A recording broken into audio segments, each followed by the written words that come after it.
به نام خداوندی رحمتگری مهربان.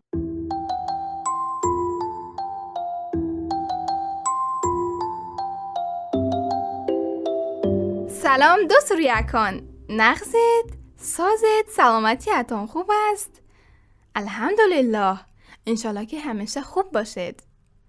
بچه های دوست داشتنی، اینجا رادیو مهر، صدای کودک. من شهنازه هستم. دوباره با قصه های جالب و شنیدنی به نزد شما آمدم.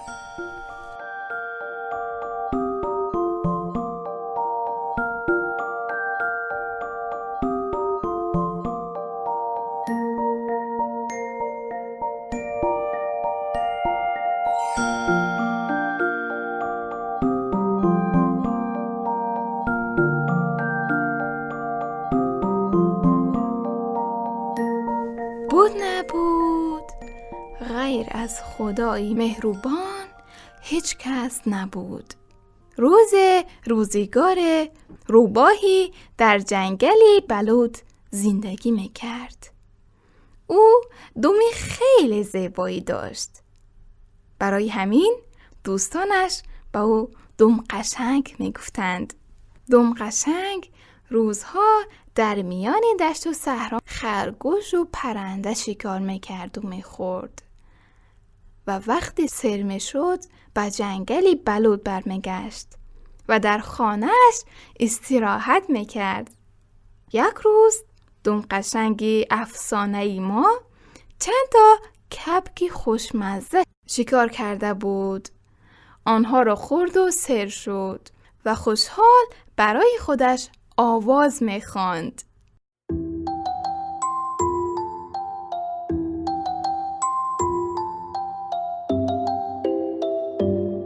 دویدم مثل آهو، دومم خیلی قشنگ است. قشنگ و رنگارنگ است. همه به من میگوید تو بلایی یا روباهی دانا دانا.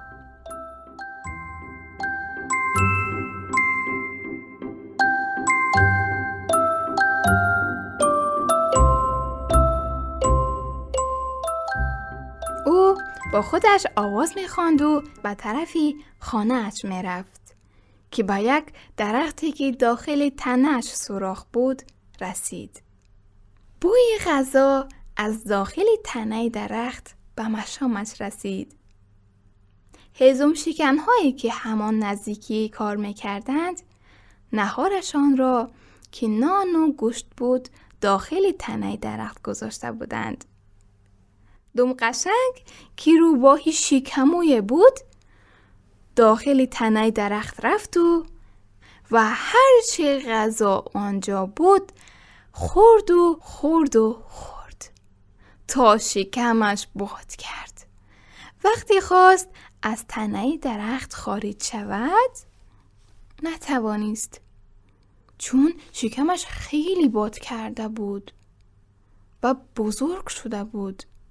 نمیتوانست از اون سوراخی رد شود. روباهی دم قشنگ افسانه‌ای ما شروع به گریه و زاری کرد.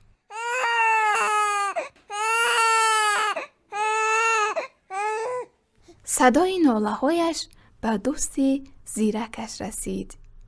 زیرک روباهی زرنگ و دانایی بود. وقتی دید دم قشنگ در تنه درخت جا مانده است فکر کرد و گفت دوست شکموی من، کمی صبر کن تا غذا هضم شود و شکم بزرگت کوچک شود.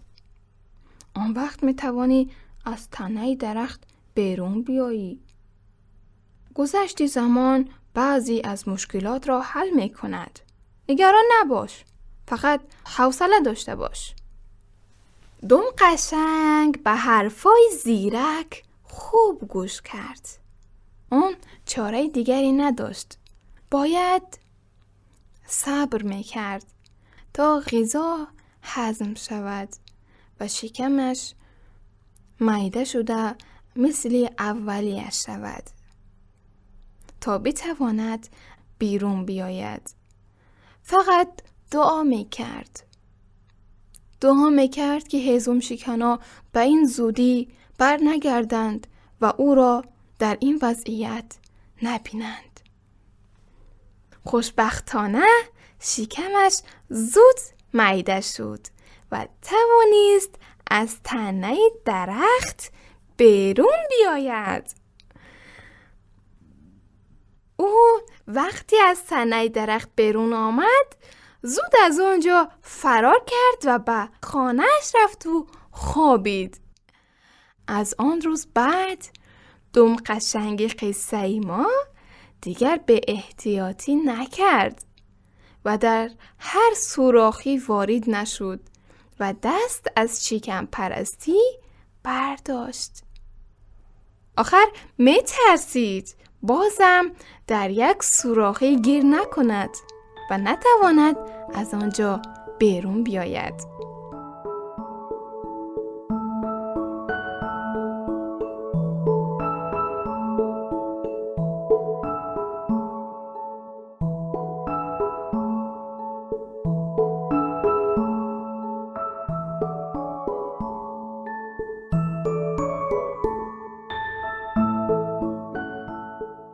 بچه‌های عزیزم، من خیلی خوشحال می‌شوم که شما داستان‌های من را پیگیری می‌کنید و آنها را گوش می‌دهید.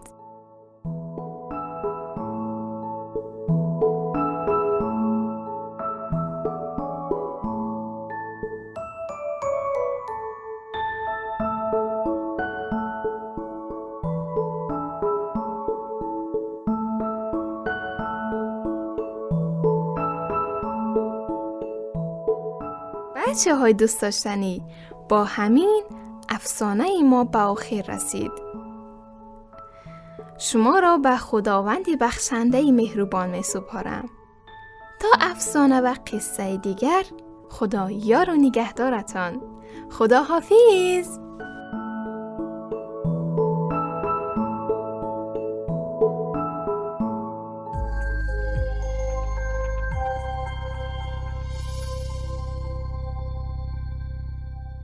برای دریافت پادکست هایی بیشتر و برنامه های متنوعی رادیو مهر، ارمغان امید و آینده می توانید با واتساپ ما با شماره +90 531 623 0676 پیام دهید و با ما در ارتباط باشید.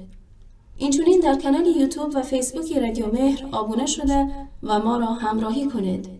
www.radiomehr.org